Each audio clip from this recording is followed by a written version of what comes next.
नमस्कार और the deep dive में आपका स्वागत है। आज हमारे सामने भगवती चरण वर्मा का उपन्यास प्रश्न और मरीचिका है। ये 1970 में आया था और इसे अक्सर उनका सबसे आखिरी, सबसे जटिल और शायद सबसे निराशाजनक उपन्यास माना जाता है। हमारे पास जो स्रोत है वो इस उपन्यास का एक बहुत गहरा विश्लेषण है जिसका शीर्षक है illusion and interrogation, Verma's desert of despair. और आज हमारी कोशिश यही समझने की होगी कि ये उपन्यास वर्मा की दूसरी रचनाओं से इतना अलग क्यों है। इसमें कोई कहानी क्यों नहीं है, कोई नायक क्यों नहीं है, और ये अपने पाठकों पर इतना गहरा और बेचैन करने वाला असर क्यों छोड़ता है। चलिए इस पर एक गहरी नजर डालते हैं। बिल्कुल। और ये समझना जरूरी है कि ये उपन्यास सिर्फ पढ़ा नहीं जाता, इसे महसूस किया जाता है। महसूस किया जाता। हाँ, ये पाठक को किसी और की कहानी नहीं सुनाता, बल्कि उसे एक रेगिस्तान में ले जाकर खड़ा कर देता है। और ये रेगिस्तान सिर्फ बाहर नहीं है, ये इंसान के मन के भीतर भी मौजूद है। ये उस खालीपन और उस तलाश की बात करता है जो शायद हर इंसान अपने अंदर महसूस करता है। तो फिर शुरुआत वहीं से करते हैं जो किसी भी नए पाठक को सबसे पहले चौंकाएगी। इस किताब को खोलते ही एहसास होता है कि इसमें कोई कहानी नहीं है, कुछ भी नहीं। कोई पारंपरिक प्लॉट नहीं, कोई शुरुआत, मध्य या अंत नहीं, कोई हीरो हीरोइन नहीं, कोई विलन नहीं। बस एक आदमी है जो एक अंतहीन रेगिस्तान में अकेला चल रहा है, बिना किसी मंजिल के। और उस आदमी के बारे में भी हमें कुछ नहीं पता। पूरे उपन्यास में उसका कोई नाम नहीं है, उसे सिर्फ वह कहकर बुलाया गया है। सिर्फ वह। हाँ, और स्रोत इस बात पर जोर देता है कि लेखक ने जानबूझकर उसकी पहचान छिपाई है। एक जगह वो लिखते हैं, शायद वो 40 साल का था या शायद 4000 साल का। 4000 साल का। हाँ, ये नामहीनता और कालातीत होना बहुत महत्वपूर्ण है। ये किसी एक व्यक्ति, रमेश या सुरेश की कहानी नहीं है। ये वो, दरअसल कह सकते हैं कि हम सब हैं, पूरी मानवता का प्रतीक जो सदियों से किसी चीज की तलाश में भटक रही है। लेकिन बिना कहानी, बिना किसी पहचाने हुए किरदार के एक पाठक को बांधकर कैसे रखा जा सकता है?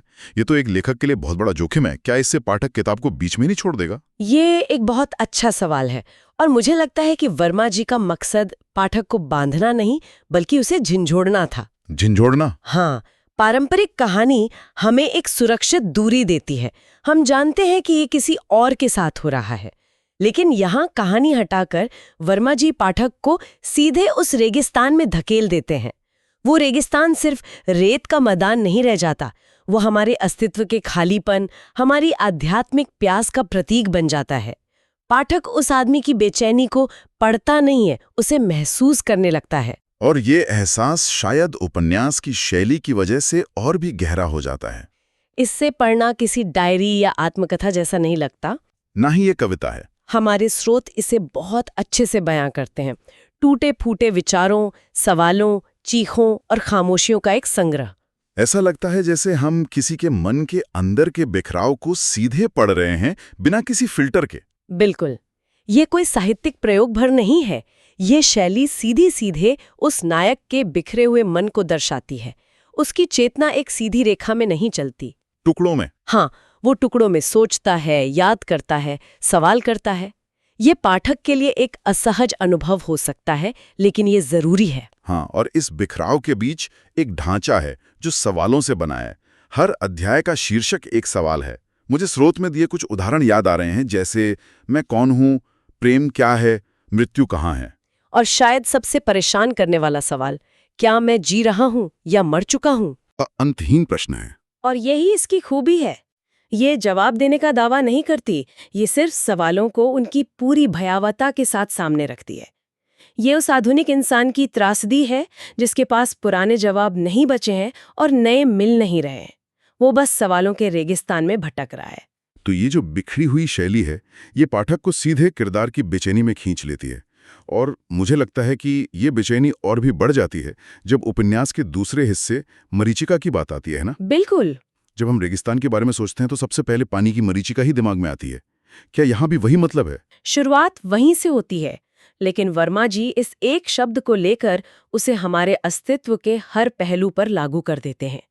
उनके लिए मरीचिका सिर्फ पानी का धोखा नहीं, बल्कि जीवन के हर भरोसे का धोखा है। हर भरोसे का धोखा? हाँ, स्रोत में जो पहला उदाहरण दिया गया है वो बहुत मार्मिक है। वो माँ की मरीचिका का है। हाँ, मैंने वो हिस्सा पढ़ा। नायक लिखता है, आज फिर मरीचिका दिखी। इस बार उसने मेरी माँ का रूप लिया। मैं दौड़ा, हाथ बढ़ाया, रेत थी। वो जानता है कि उसकी माँ कब की मर चुकी है, लेकिन इसके बाद वो जो सवाल पूछता है वो दिल दहला देता है। वो पूछता है, फिर भी मैं हर बार दौड़ता हूँ, क्यों? क्यों? हाँ, ये क्यों इस उपन्यास का केंद्रीय स्वर है। वो जानता है कि ये धोखा है, ये एक भ्रम है, फिर भी वो दौड़ने से खुद को रोक नहीं पाता। ये इंसान की उस उम्मीद की बात है, उस आशा की जो तर्क और हकीकत के परे होती है। हम जानते हैं कि कुछ चीजें हमें नहीं मिल सकती, फिर भी हम उनके पीछे भागते हैं। सही कहा। ये तो तर्क के बिल्कुल खिलाफ है। अपनी ऊर्जा एक ऐसी चीज पर खर्च करना जिसका मिलना नामुमकिन है। क्या प्रेम जैसी भावनाओं के साथ भी उपन्यास में ऐसा ही होता है? क्योंकि वो भी तो एक तरह की प्यासी है। बिल्कुल। प्रेम तो शायद सबसे शक्तिशाली मरीचिकाओं में से एक है। नायक एक औरत को याद करता है जिसने कहा था, मैं तेरी हूं। उसने विश्वास किया। ये कि वो चली गई। अब सालों बाद रेगिस्तान में उसे एहसास होता है कि वो भी एक मरीचिका थी।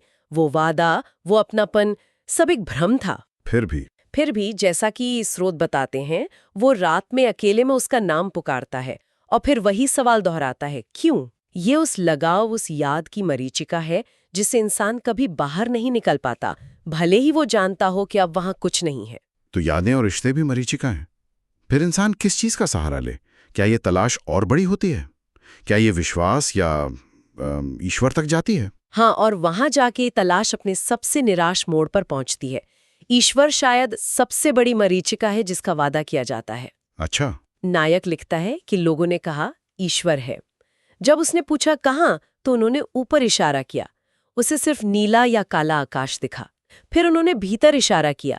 उसे सिर्फ खालीपन महसूस हुआ। और जब उसने चीख कर पूछा, तो तुम कहाँ हो? तो कोई जवाब नहीं मिला।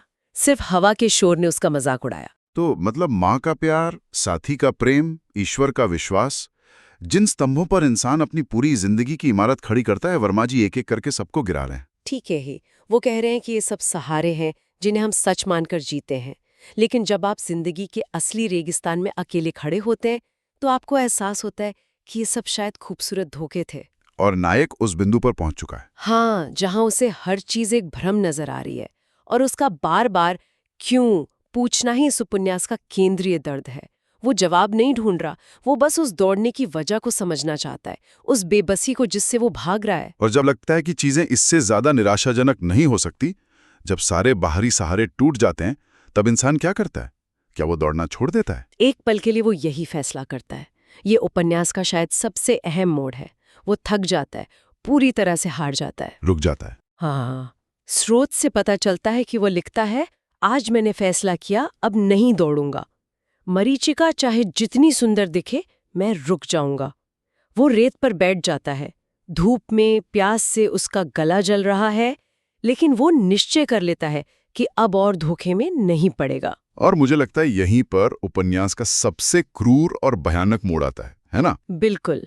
ठीक उसी पल जब वो रुकने का फैसला करता है, उसे एक और मरीचिका दिखती है। हाँ, लेकिन इस बार ये मरीचिका किसी और की नहीं है। इस बार उसमें वो खुद है। वो खुद? उसका अपना बचपन, हंसता खेलता हुआ, जो उसे बुला रहा है, आजा, यहाँ पानी है, छांव है, सच है। ये तो बहुत ही भयावह है। मतलब जब आप दुनिया के हर धोखे को पहचान लेते हैं, तो आपका अपना अतीत आपको धोखा देने आ जाता है। और ये सबसे बड़ा धोखा है, क्योंकि ये सबसे आकर्षक है। नायक जानता है कि ये भी झूठ है।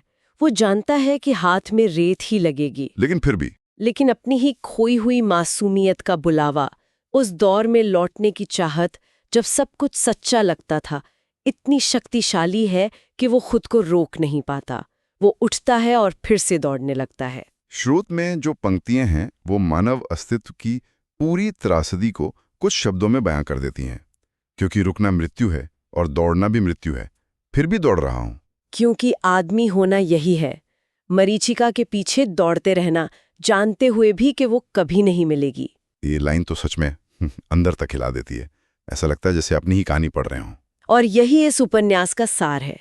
सबसे बड़ी मरीचिका कोई बाहरी चीज नहीं, बल्कि हमारा अपना अतीत, हमारी अपनी खोई हुई पहचान, अपने उस हिस्से को वापस पाने की इच्छा जिसे हम सबसे सच्चा मानते हैं। और ये उस बेबसी को दिखाता है। हाँ, उस बेबसी को कि हम न तो रुक सकते हैं, क्योंकि रुकना हार मान लेना है, एक तरह की मौत है, और न ही हम मंजिल पा सकते हैं, क्योंकि मंजिल खुद एक मरीचिका है। तो फिर बचता क्या है? सिर्फ दौड़ते रहना, यही हमारी नियति है, यही आदमी होने की सजा भी है और शायद परिभाषा भी। इस चरम निराशा के बाद उपन्यास खत्म कैसे होता है? क्या कोई जवाब मिलता है या बस दौड़ते हुए ही कहानी खत्म हो जाती है? जवाब तो नहीं, बल्कि एक और बड़ा सवाल मिलता है। अंत बहुत ही अनोखा और चौंकाने वाला है। आखिरी पन्ना लगभग खाली है। खाली? हाँ, लगभग। उसके बीच में सिर्फ कुछ पंक्तियां लिखी हैं। मैं पढ़ता हूं। सब कुछ मरीचिका थी, ये किताब भी, तुम जो इसे पढ़ रहे हो, तुम भी, मैं भी। सोचिए इसका असर। उपन्यास अचानक खुद को ही एक मरीचिका घोषित कर देता है। ये तो सीधे पाठक पर हमला है। मतलब लेखक कह रहा है कि ये पूरी बहस, ये किताब जिसे हम सच मानकर पढ़ रहे हैं, ये भी एक धोखा है। और फिर वो एक कदम और आगे जाते हैं। वो कहते हैं कि हम जो इसे पढ़ रहे हैं, हमारा अस्तित्व भी शायद एक भ्रम ही है। हाँ, और यहीं पर वो मेटा नैरेटिव वाली बात आती है। इसका सीधा सा मतलब है कि कहानी अचानक आईना बन जाती है और खुद को और पढ़ने वाले को देखने लगती है। वो पाठक को याद दिलाती है, अरे तुम तो बस एक किताब पढ़ रहे हो। और फिर कहती है, शायद तुम खुद भी एक कहानी हो। बिल्कुल, ये सीधे सीधे चौथी दीवार तोड़ना है, जो पाठक को बहुत ही बेचैन करने वाली स्थिति में छोड़ देता है। और फिर उपन्यास की आखिरी पंक्ति आती है जो एक सवाल के रूप में है। अब बस एक सवाल रह गया है, फिर भी हम दौड़ क्यों रहे हैं? और इसके बाद किताब खत्म हो जाती है। हमारे स्रोत में एक बहुत मार्मिक जानकारी भी दी गई है कि भगवती चरण वर्मा ने इस उपन्यास के बाद कुछ और नहीं लिखा। ओह, अच्छा। ऐसा लगता है मानो वे सारे जवाब देकर, या यूं कहें कि सारे सही सवाल पूछकर खुद उसी रेगिस्तान में खो गए। तो आखिर में ये उपन्यास हमें कहाँ ले जाकर छोड़ता है? प्रश्न और मरीचिका असल में कोई कहानी नहीं है, बल्कि ये अस्तित्व से जुड़ा एक गहरा सवाल है। सही कहा। ये इस बारे में है कि इंसान ये जानते हुए भी कि शायद सब कुछ निरर्थक है, शायद कोई मंजिल नहीं है, फिर भी अर्थ की तलाश में किसी न किसी मरीचिका के पीछे क्यों दौड़ता रहता है। बिल्कुल, ये उपन्यास पाठक को किसी आसान जवाब या सांत्वना के साथ नहीं छोड़ता। ये उसे एक असहज लेकिन जरूरी सवाल के साथ अकेला छोड़ देता है, ताकि वो खुद अपने रेगिस्तान का सामना करे। स्रोत में एक पंक्ति है जो इस उपन्यास के प्रभाव को बहुत अच्छे से बताती है। आज भी कहीं कोई आदमी दौड़ रहा है मरीचिका के पीछे। यह दिखाता है कि यह तलाश, ये दौड़ कभी खत्म नहीं होती। ये हमेशा चलती रहेगी। हाँ, ये किसी एक व्यक्ति या एक युग की कहानी नहीं है, ये हमेशा चलती रहेगी। यह उपन्यास उस अंतहीन दौड़ का एक दस्तावेज है। ये किताब वाकई एक अंतिम विचार छोड़ जाती है जिस पर सोचने की जरूरत है। जब मैंने ये सब पढ़ा तो मेरे दिमाग में एक ही बात घूम रही थी।